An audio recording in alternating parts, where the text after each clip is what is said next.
നമുക്കിന്ന് യേശുവിന്റെ ഉത്ഥാനത്തിന് ശേഷം സംഭവിക്കുന്ന ചില കാര്യങ്ങളിലേക്ക് നമുക്ക് കടന്നു പോകാം. മത്തായിയുടെ സുവിശേഷത്തിലെ 28-ാമത്തെ അധ്യായത്തിൽ 16 മുതലുള്ള വാക്യങ്ങൾ നമുക്കിന്ന് പഠന വിധേയമാക്കാം. നമുക്ക് എല്ലാവർക്കും അറിയുന്ന പോലെ യേശു മരിച്ചു, ഉത്ഥാനം ചെയ്തു. ആ ഉത്ഥാനം ചെയ്തതിനു ശേഷം 40 ദിവസം ശിഷ്യന്മാരെ പഠിപ്പിച്ചു. അല്ലെങ്കിൽ യേശുവിന്റെ പൊതുപ്രവർത്തന കാലഘട്ടത്തിലെ 3.5 വർഷക്കാലം യേശു പഠിപ്പിച്ച കാര്യങ്ങൾ പലതും ശിഷ്യന്മാര് മറന്നുപോയി, അല്ലെങ്കിൽ ഓർത്തിരിക്കാൻ കഴിഞ്ഞില്ല. അതുകൊണ്ട് യേശു വീണ്ടും ഉത്ഥിതനായ ക്രിസ്തു 40 ദിവസം ശിഷ്യന്മാരെ പഠിപ്പിക്കുന്നു. ആ പഠിപ്പിച്ച് സ്വർഗാരോഹണം ചെയ്യുന്നതിന് മുൻപ് കൊടുക്കുന്ന ഒരു ദൗത്യമുണ്ട്. വിശുദ്ധ മത്തായി എഴുതിയ സുവിശേഷത്തിലെ 28-ാമത്തെ അധ്യായത്തിൽ 20 മുതൽ വാക്യങ്ങളിലാണ് നമ്മൾ അത് കാണുന്നത്. 16 മുതലുള്ള വാക്യങ്ങളിൽ യേശു നിർദ്ദേശിച്ചതുപോലെ 11 ശിഷ്യന്മാരും ഗലീലയിലെ മലയിലേക്ക് പോയി. യേശുവിന്റെ സ്വർഗാരോഹണമാണ്. അപ്പൊ ആ സ്വർഗാരോഹണം നടക്കുന്ന സമയത്ത് ഗലീലയിലെ മലയിലേക്ക് യേശു ഈ ശിഷ്യന്മാരെ കൂട്ടിക്കൊണ്ടുപോയി. അവനെ കണ്ടപ്പോൾ അവർ അവനെ ആരാധിച്ചു. ഉത്ഥിതനായ ക്രിസ്തുവിനെ വീണ്ടും അവിടെ വെച്ച് കാണുന്നു. അവർ ക്രിസ്തുവിനെ ആരാധിക്കുന്നു. ആ സമയത്ത് ക്രിസ്തു തന്റെ അന്തിമമായ ഉപദേശം കൊടുക്കുകയാണ്. യേശു അവരെ സമീപിച്ച് അരുളി ചെയ്തു, സ്വർഗത്തിലും ഭൂമിയിലുമുള്ള എല്ലാ അധികാരവും എനിക്ക് നൽകപ്പെട്ടിരുന്നു. അപ്പൊ ശിഷ്യന്മാരുടെ അടുത്ത് വീണ്ടും വളരെ കൃത്യമായിട്ട് ചില കാര്യങ്ങൾ പറയാണ്. സ്വർഗത്തിലും ഭൂമിയിലുള്ള എല്ലാ അധികാരവും എനിക്ക് നൽകപ്പെട്ടിരുന്നു. അപ്പൊ പിതാവായ ദൈവത്തിന് എന്റെ അധികാരം, പരിശുദ്ധാത്മാവിന്റെ അധികാരം എല്ലാം പുത്രനായ യേശുവിന് നൽകപ്പെട്ടിരുന്നു. സ്വർഗത്തിലും ഭൂമിയിലുമുള്ള എല്ലാ അധികാരവും എനിക്ക് നൽകപ്പെട്ടിരുന്നു. അതുകൊണ്ട് ശിഷ്യന്മാരോട് പറയുന്നു, ഈ അധികാരമൊക്കെ എനിക്ക് നൽകപ്പെട്ടിരിക്കൊണ്ട് ആകയാൽ നിങ്ങൾ പോയി എല്ലാ ജനതകളെയും ശിഷ്യപ്പെടുത്തുക എന്ന് പറഞ്ഞു കഴിഞ്ഞാൽ, സ്വർഗാരോഹണത്തിന് മുൻപ് യേശു ഈ 40 ദിവസം ശിഷ്യന്മാരെ പഠിപ്പിച്ച് യേശു സ്വർഗത്തിലേക്ക് പോകുന്നതിന് മുമ്പ് അവസാനമായിട്ട് കൊടുക്കുന്ന ഉപദേശം, നിങ്ങൾ പോയി എല്ലാ ജനതകളെയും ശിഷ്യപ്പെടുത്തുക. നമ്മൾ പലപ്പോഴും മോശ നൽകിയ 10 കൽപ്പനകളെ കുറിച്ച് നമ്മൾ ധ്യാനങ്ങളിലൊക്കെ ധ്യാനിക്കുകയും ചിന്തിക്കുകയും ഒക്കെ ചെയ്യാറുണ്ട്. താമസിച്ചുള്ള ധ്യാനം നടക്കുമ്പോൾ കുമ്പസാരത്തിനൊരുക്കമായിട്ട് 10 കൽപ്പനകളെ പറഞ്ഞ് അതിന്റെ ലംഘനങ്ങൾ ഉണ്ടെങ്കിൽ അത് ഏറ്റു പറയണം എന്ന് പറഞ്ഞ് നമ്മൾ കുമ്പസാരത്തിന് ഒരുക്കാറുണ്ട്. ഇത് മോശ നൽകിയ നിയമമാണ്. പഴയ നിയമ കാലഘട്ടത്തിൽ ഉണ്ടായ സംഭവങ്ങളാണ്.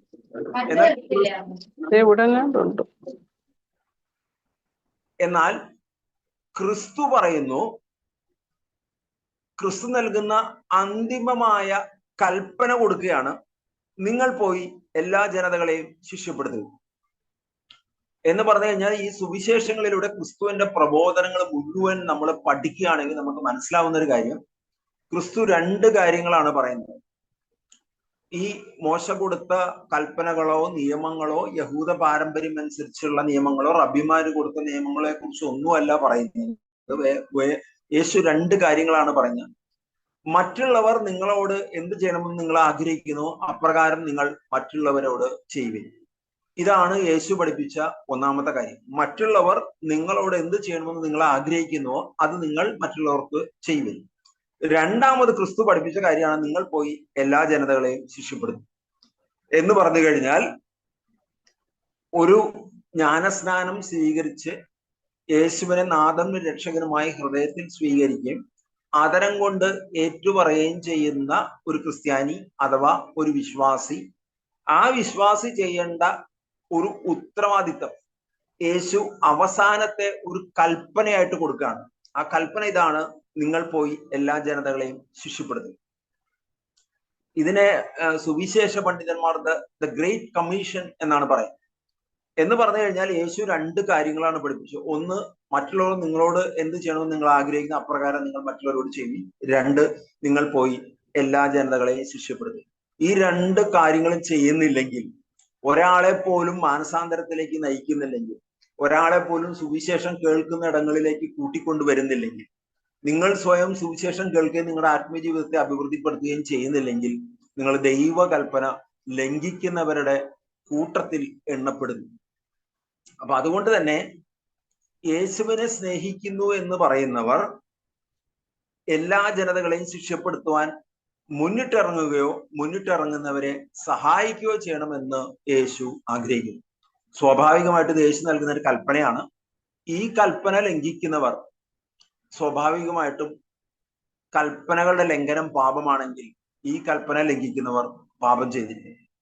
ഇന്ന് വരെ കുമ്പസാരിക്കുന്ന സമയത്ത് ഇങ്ങനെ ഒരു പാപം ഏറ്റു പറഞ്ഞിട്ടില്ലെങ്കിൽ നിങ്ങൾ പോയി എല്ലാ ജനതകളെയും ശിക്ഷപ്പെടുത്തുവിൻ എന്ന യേശുവിന്റെ കൽപ്പന അനുസരിച്ചിട്ടില്ലെങ്കിൽ അത് കുമ്പസാരത്തിൽ ഏറ്റുപറയുകയും നാളെ മുതൽ ഒരു സുവിശേഷ പ്രചരണത്തെ, ഏത് തരത്തിലുള്ള പ്രചാരണമാണെങ്കിലും, ഒന്നല്ലെങ്കിൽ ഒരു ഓൺലൈനിൽ ഒരു ധ്യാനം നടക്കുന്നു, ആ ധ്യാനം കേൾക്കുവാനായിട്ട് ആളുകളെ പ്രചോദിപ്പിക്കുന്നു, പ്രേരിപ്പിക്കുന്നു, അല്ലെങ്കിൽ താമസിച്ച് ഒരു ധ്യാനം നടക്കുന്നിടത്തേക്ക് കൂട്ടിക്കൊണ്ടുവരുന്നു, അല്ലെങ്കിൽ കൺവെൻഷന് പോകുന്നു, ദേവാലയങ്ങളിൽ നടക്കുന്ന ഏകദിന ശുശ്രൂഷകളിൽ ആളുകളെ കൂട്ടിക്കൊണ്ടുവരുന്നു, ഇല്ലെങ്കിൽ ഇതിനൊന്നും പറ്റുന്നില്ലെങ്കിൽ സാമ്പത്തികമായിട്ട് സുവിശേഷ വേലയെ സഹായിക്കുന്നു, ഇല്ലെങ്കിൽ മറ്റു തരത്തിൽ ഇപ്പൊ ഡിജിറ്റൽ മീഡിയയുടെ കാലഘട്ടമാണെങ്കിൽ ആയതുകൊണ്ട് ഒരു സുവിശേഷ സംബന്ധമായ ഒരു സന്ദേശം അതൊരു പോസ്റ്റർ രൂപത്തിലോ വാട്സപ്പിന്റെ ക്ലിപ്പിംഗ് ആയിട്ട് വരികയോ അല്ലെങ്കിൽ യൂട്യൂബിലെ വീഡിയോ ഒക്കെ ആണെങ്കിൽ ഇതൊക്കെ ഷെയർ ചെയ്യുന്ന സമയത്തൊക്കെ ഈ സുവിശേഷ പ്രചരണത്തിന്റെ ഭാഗമായി മാറും.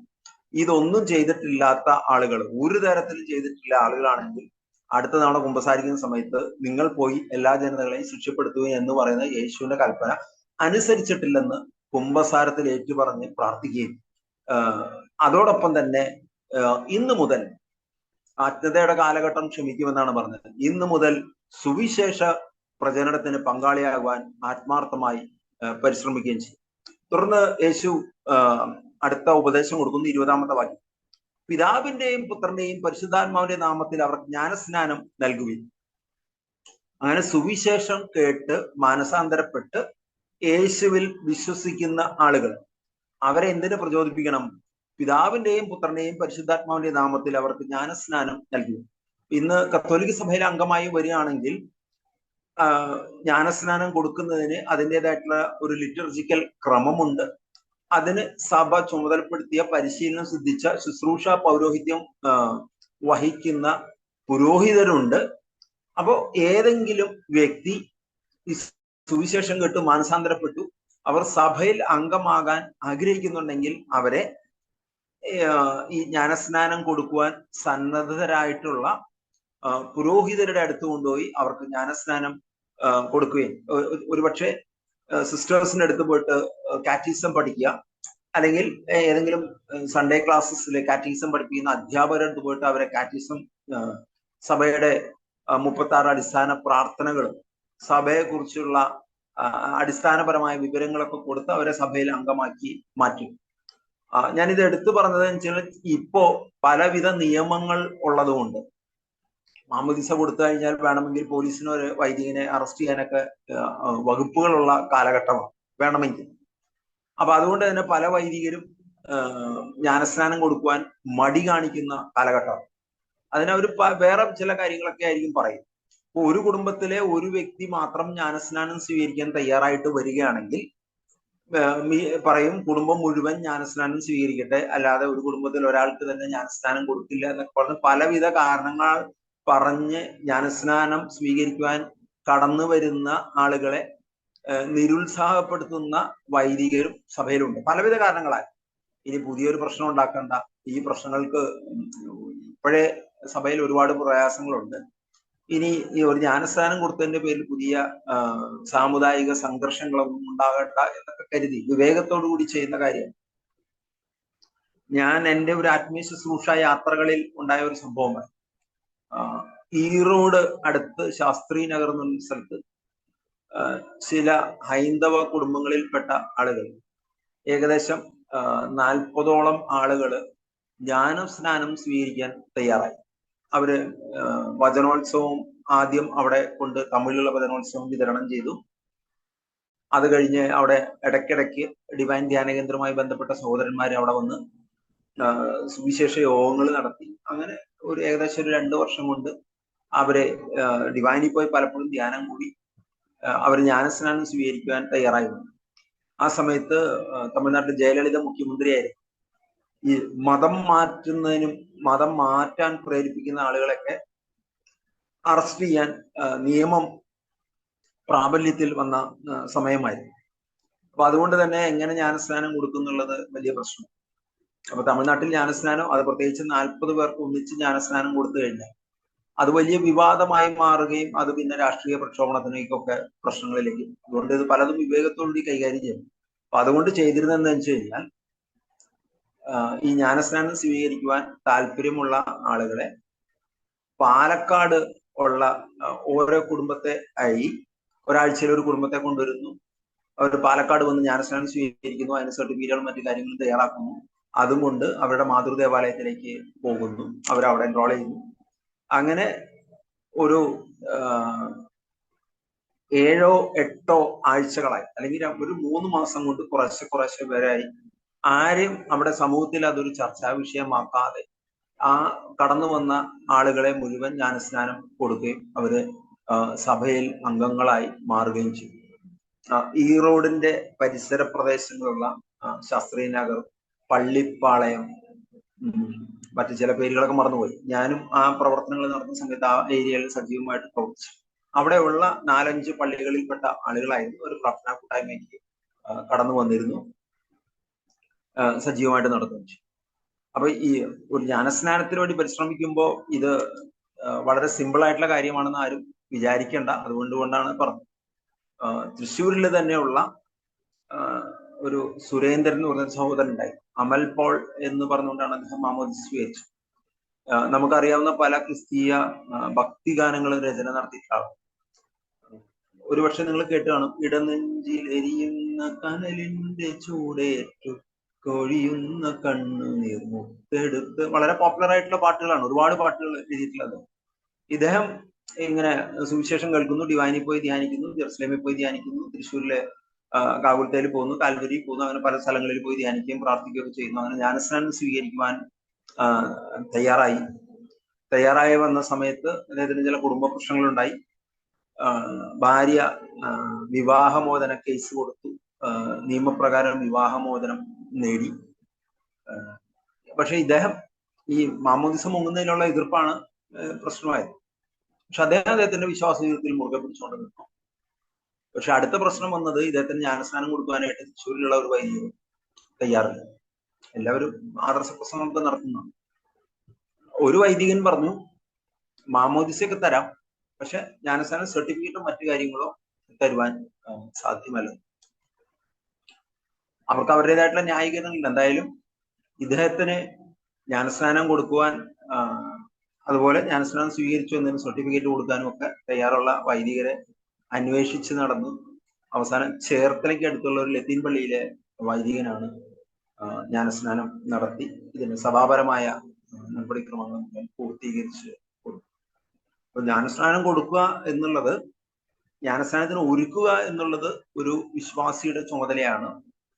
അതിന്റെ നടപടിക്രമങ്ങൾ പൂർത്തീകരിക്കുവാൻ സഭയുടെ ഇതായിട്ടുള്ള ചുറ്റുവട്ടങ്ങളും കൽപ്പനകളും പ്രാദേശികമായ പ്രശ്നങ്ങളും എല്ലാം വിവേകത്തോടെ തരണം ചെയ്തുകൊണ്ട് വേണം ജ്ഞാനസ്നാനം കൊടുക്കുവാൻ. ഇത് കഴിഞ്ഞ അടുത്ത വാക്യം അതിന് തുറച്ചു പറയുന്നു, ഞാൻ നിങ്ങളോട് കൽപ്പിച്ച വില അനുസരിക്കുവാൻ അവരെ പഠിപ്പിക്കും. വെറുതെ ജ്ഞാനസ്നാനം മുക്കി സഭയിലെ അംഗമാവുക മാത്രമല്ല, ഈ അടുത്ത കാലത്ത് ചിലത് കാണുന്നതാണ്.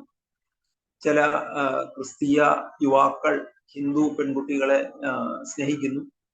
അപ്പൊ വിവാഹം കഴിക്കാൻ വേണ്ടി മാത്രമായിട്ട് ചില പെൺകുട്ടികളും ചില ആൺകുട്ടികളും മതം മാറാൻ അതിനുവേണ്ടി മാത്രമായിട്ട് മതം മാറി വരുന്നു.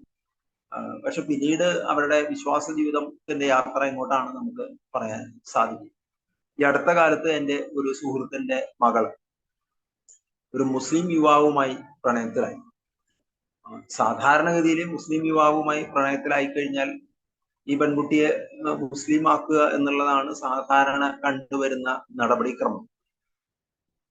പക്ഷെ ഈ പെൺകുട്ടി മുസ്ലിം മതത്തിൽ ചേരുവാൻ താല്പര്യമില്ല.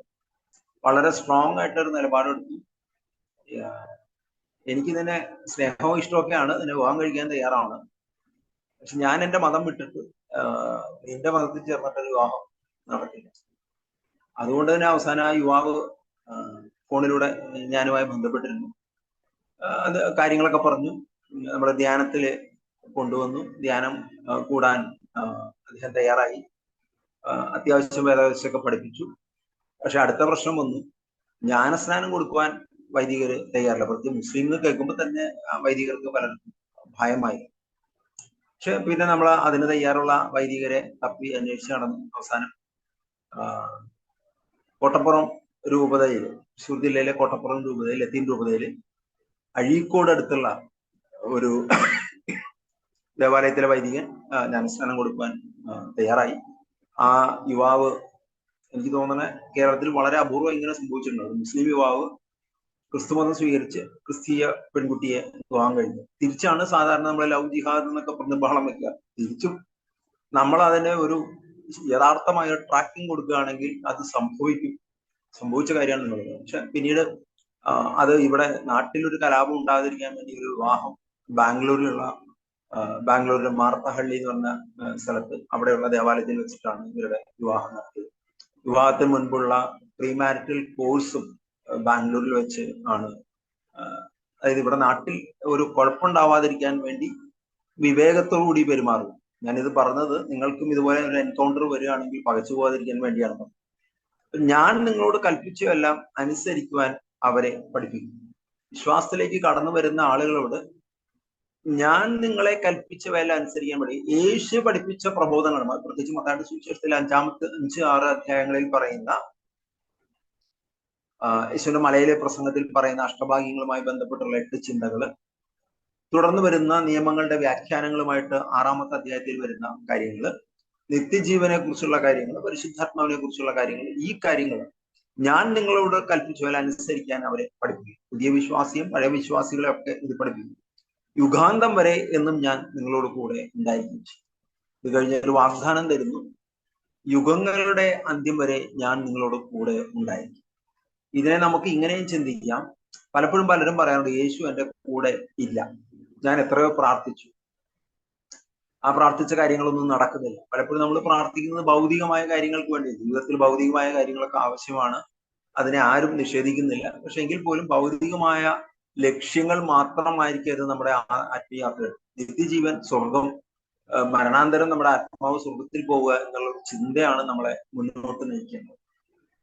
അതുകൊണ്ട് തന്നെ ആ യേശു പറയുന്ന കൽപ്പനകൾ അനുസരിക്കുക, ആ കൽപ്പനകൾ അനുസരിക്കാൻ മറ്റുള്ളവരെ പഠിപ്പിക്കുക, ജ്ഞാനസ്നാനം സ്വീകരിക്കാത്തവരെ സ്വീകരിക്കുവാനായിട്ട് അവരെ ഒരുക്കുക, അതിനുള്ള ഭൗതിക സാഹചര്യം ഒരുക്കി കൊടുക്കുക. ഇതൊക്കെ ചെയ്യുകയാണെങ്കിൽ നമ്മുടെ കൂടെ യേശു ഉണ്ടാവും. ചിലർ പറയാറുണ്ട് യേശുവിനെ കൈവിട്ടു, ദൈവം കൂടെ ഉണ്ടായില്ല എന്നൊക്കെ പറയാം. അതൊന്നുമില്ല. യേശു പറയുന്ന നിർദ്ദേശങ്ങൾ അനുസരിക്കുകയാണ് യേശു നമ്മുടെ കൂടെ ഉണ്ടാവുക. നമ്മുടെ ജീവിതത്തിലെ നാഥനും രക്ഷകനുമായി നമ്മളെ മുന്നിൽ നിന്ന് നയിക്കുന്നവനായി മാറും. പലപ്പോഴും നമ്മൾ മുൻപിൽ നിൽക്കുകയും യേശുവിനെ പുറകിലേക്ക് ക്ഷണിക്കുകയാണ് ചെയ്യും. യേശു മുൻപിൽ നിൽക്കുകയും യേശുവിന് പുറകിൽ നിൽക്കുകയും ചെയ്യും. ഈ ഒരു ചിന്ത നമ്മുടെ മനസ്സിലേക്ക് കടന്നു വരും. ഈ മറ്റു സുവിശേഷങ്ങളിലൂടെ കടന്നു വരുമ്പോഴും ഇതേ ചിന്ത തന്നെയാണ് കാണുന്നത്. മാർക്കോസിന്റെ സുവിശേഷത്തിലെ 16-ാമത്തെ അധ്യായമാണ് അവസാനത്തെ അധ്യായം. ആ 16-ാമത്തെ അധ്യായത്തിൽ 9 മുതലുള്ള വാക്യങ്ങളിൽ പറയുന്ന സമയത്ത് യേശു ശിഷ്യന്മാർക്ക് പുറപ്പെടുന്നതിനെ കുറിച്ച്, പ്രത്യക്ഷപ്പെടുന്നതിനെ കുറിച്ച് പറയുന്നു. യേശു ജീവിച്ചിരിക്കുന്നതായിട്ട് അടയാളങ്ങളൊക്കെ കാണിക്കുന്നു. 14-ാമത്തെ അധ്യായത്തിൽ 16-ാമത്തെ അധ്യായത്തിൽ 14 മുതലുള്ള വാക്യങ്ങൾ നമ്മളിങ്ങനെ വായിക്കുന്നു. പിന്നീട് അവർ 11 വർഷത്തിരിക്കുമ്പോൾ അവൻ അവർക്ക് പ്രത്യക്ഷപ്പെടും. അപ്പൊ യൂദാസ് ഒഴികെയുള്ള 11 ശിഷ്യന്മാർക്ക് പ്രത്യക്ഷപ്പെടുന്നു. ഉയർപ്പിക്കപ്പെട്ടതിന് ശേഷം തന്നെ കണ്ടവരെ വിശ്വസിക്കാത്ത നിമിത്തം അവരുടെ വിശ്വാസരാഹിത്യത്തെയും ഹൃദയകാഠിന്യത്തെയും അവർ കുറ്റപ്പെടുത്തും. അപ്പൊ യേശു, നമ്മളെപ്പോഴും പറയുന്നത് ദൈവസ്നേഹമാണെന്നൊക്കെ പറഞ്ഞെങ്കിലും ചില കാര്യങ്ങളിൽ യേശു നമ്മളെ കുറ്റപ്പെടുത്തുന്നു. 2 കാര്യങ്ങളാണ് കുറ്റപ്പെടുന്നത്. 1 ഹൃദയകാഠിന്യം, 2 വിശ്വാസരാഹിത്യം. ഈ 2 കാര്യങ്ങളെയും കുറ്റപ്പെടുത്തും. അത് കഴിഞ്ഞിട്ട് യേശു പറയുന്നു, അവൻ അവരോട് പറഞ്ഞു, നിങ്ങൾ ലോകമെങ്ങും പോയി എല്ലാ സൃഷ്ടികളോടും സുവിശേഷം പ്രസംഗിക്കും. നിങ്ങൾ ലോകമെങ്ങും പോയി എല്ലാ സൃഷ്ടികളോടും സുവിശേഷം പ്രസംഗിക്കും. നേരത്തെ പറഞ്ഞു, നിങ്ങൾ പോയി എല്ലാ ജനതകളെയും ശിക്ഷപ്പെടുത്താൻ. ജനതകൾ എന്ന് പറഞ്ഞു കഴിഞ്ഞാൽ വിജാതീയരായിട്ടുള്ള എല്ലാ ആളുകളെയും ശിക്ഷപ്പെടുത്താൻ പറഞ്ഞു.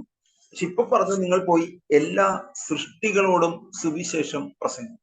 അപ്പൊ എന്താണ് ഈ ജനതകളോട് സുവിശേഷം പറയുക, മറ്റു എല്ലാ മനുഷ്യരോടും സുവിശേഷം പറയുക എന്ന് വിശുദ്ധ മത്തായിയുടെ സുവിശേഷത്തിൽ പറയുന്നു, മാർക്കോസിന്റെ സുവിശേഷത്തിൽ പറയുന്ന സമയത്ത് ചെറിയ വ്യത്യാസങ്ങൾ എന്ന് പറയുന്നു. നിങ്ങൾ ലോകമും എങ്ങും പോയി എല്ലാ സൃഷ്ടികളോടും സുവിശേഷം പ്രസംഗിക്കും. എല്ലാ സൃഷ്ടികളോടും സുവിശേഷം പ്രസംഗിക്കും. മനുഷ്യരോട് മാത്രമല്ല, ഈ ഭൂമിയിലുള്ള എല്ലാ വെള്ളത്തിൽ ജീവിക്കുന്ന എല്ലാ ജലജീവികളോടും, കരയിൽ ജീവിക്കുന്ന എല്ലാ മൃഗങ്ങളോടും, ആകാശത്ത് അല്ലെങ്കിൽ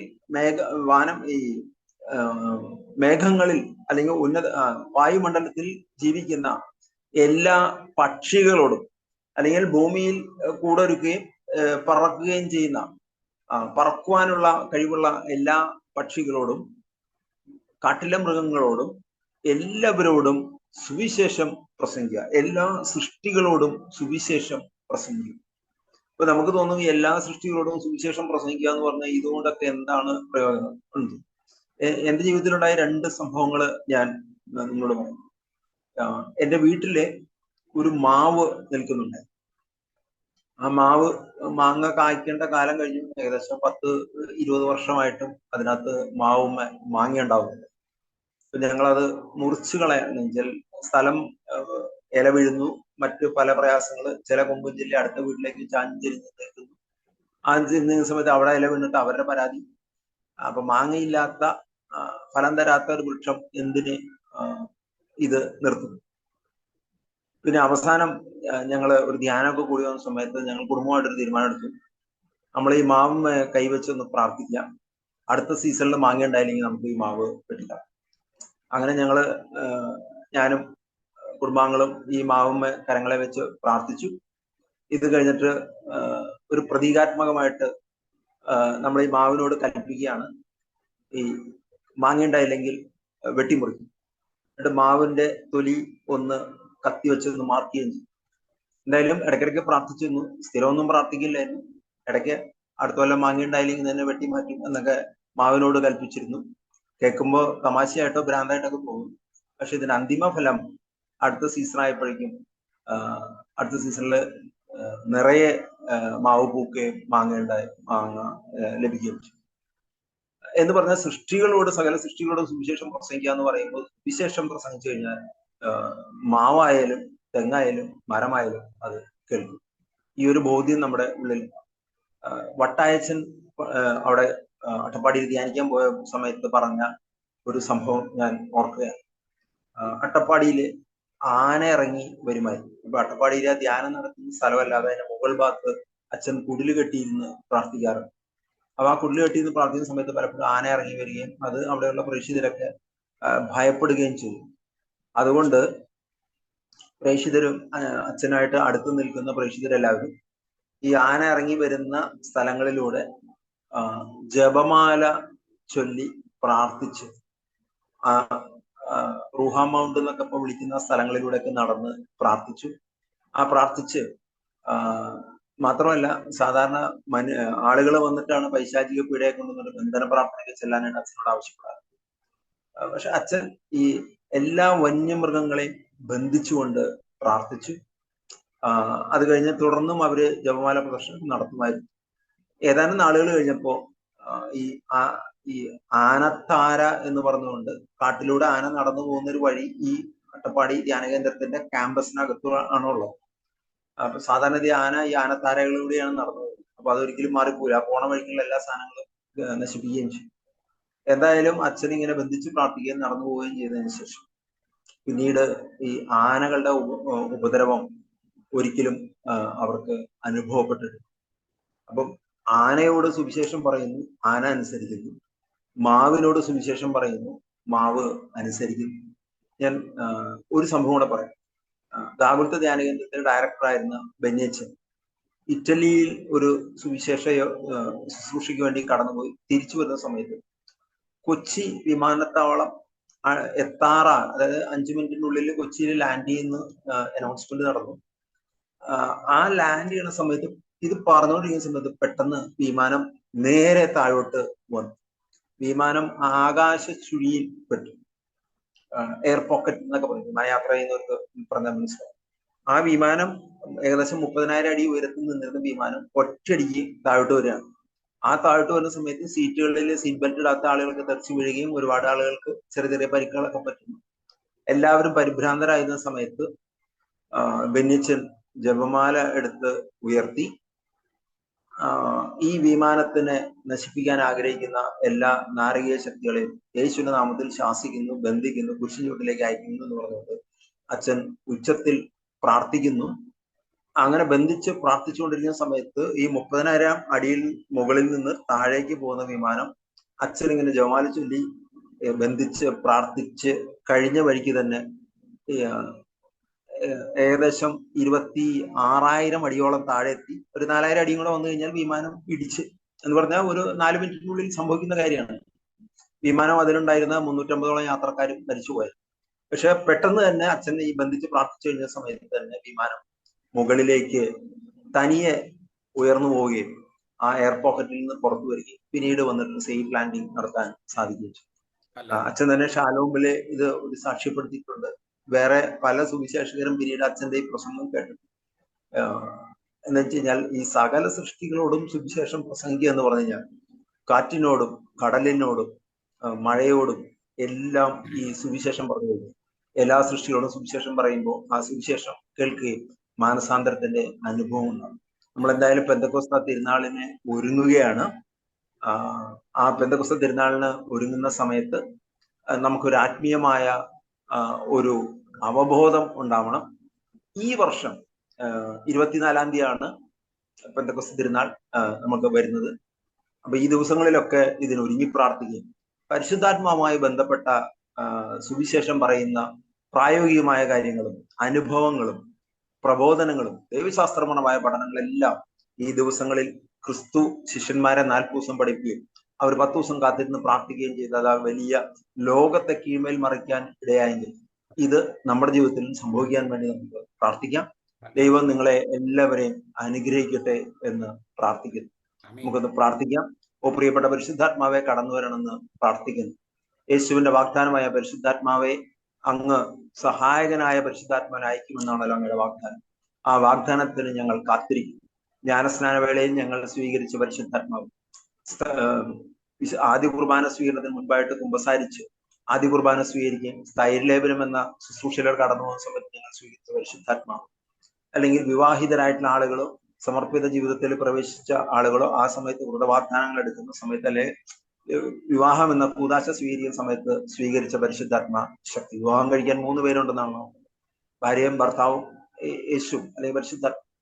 ആ പരിശുദ്ധാത്മാവിന്റെ മഹനീയമായ സാന്നിധ്യം നമ്മളിൽ വളരുകയും കൂടുതൽ കൂടുതൽ മനസ്സിലാക്കുകയും പഠിക്കുകയും അത് ഓർമ്മകളിൽ വെക്കുകയും ഇതറിയാത്ത ആളുകൾക്ക് പറഞ്ഞു കൊടുക്കുവാൻ, ജനത്തിനെ മാനസാന്തര അനുഭവത്തിലേക്ക് കൊണ്ടുപോകാൻ ഈ യേശു ശിഷ്യന്മാരെ പഠിപ്പിച്ച ഈ 40 ദിവസം പരിശുദ്ധാത്മാവിന് വേണ്ടി കാത്തിരുന്ന് പ്രാർത്ഥിച്ച 10 ദിവസം, ഈ 50 ദിവസങ്ങൾ, ഈസ്റ്റർ മുതൽ അടുത്ത മെയ് 24 വരെയുള്ള ദിവസങ്ങളിൽ വലിയ ആത്മീയമായ ഉണർവിന്റെ, ഉത്സാഹത്തിന്റെ, പഠനത്തിന്റെ, പ്രബോധനം കേൾക്കുന്നതിന്റെ, പങ്കുവെക്കുന്നതിന്റെ ദിവസങ്ങളായി മാറട്ടെ. ദൈവം നിങ്ങളെല്ലാവരെയും